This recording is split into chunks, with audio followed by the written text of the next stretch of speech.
What if you could see America before the first Europeans set foot here? A land of thriving native civilizations, not empty wilderness. Before skyscrapers, before colonies, before even the dream of America. Who really built the first American cities? Why do we still start the story later, erasing millennia of indigenous innovation from the frame? Did these early arrivals, Vikings at Vinland, Spanish at St. Augustine, and English at Roanoke, see opportunity, or oblivion staring back from the unknown? Sir Walter Raleigh famously imagined it would become an English nation. But why do we tell so few tales of the ones who vanished, like the lost colony of Roanoke? Is survival the only currency for a legacy? Ask yourself, what's the price of nation building? Would you bet everything on survival through one winter in Jamestown, 1607, with death, disease, and starvation lurking in every shadow?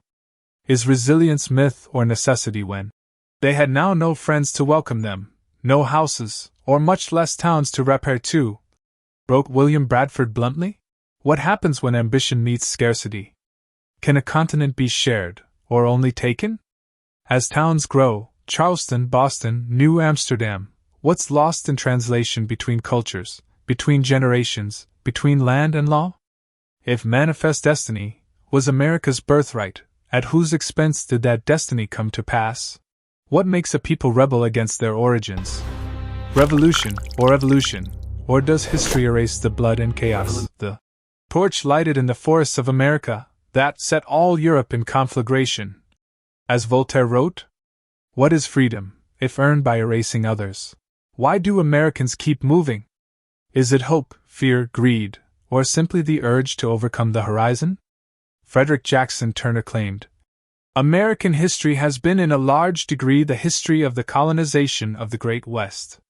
When land itself seemed infinite, how did ambition turn to steel, track, and wire? From devastation to defiance, does disaster breed the greatest leaps?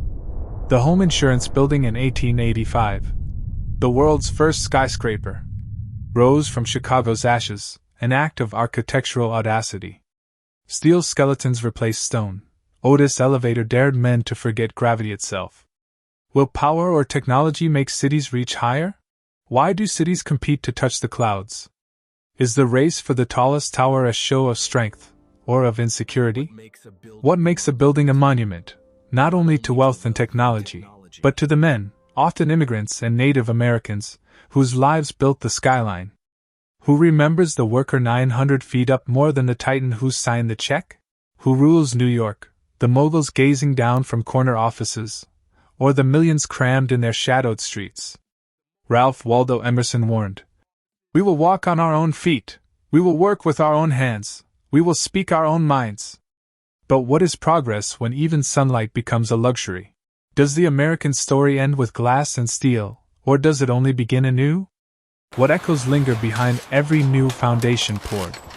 Ronald Reagan once said, America is the history of a nation at work, a nation of farmers, manufacturers, and merchants joining together to build a better society.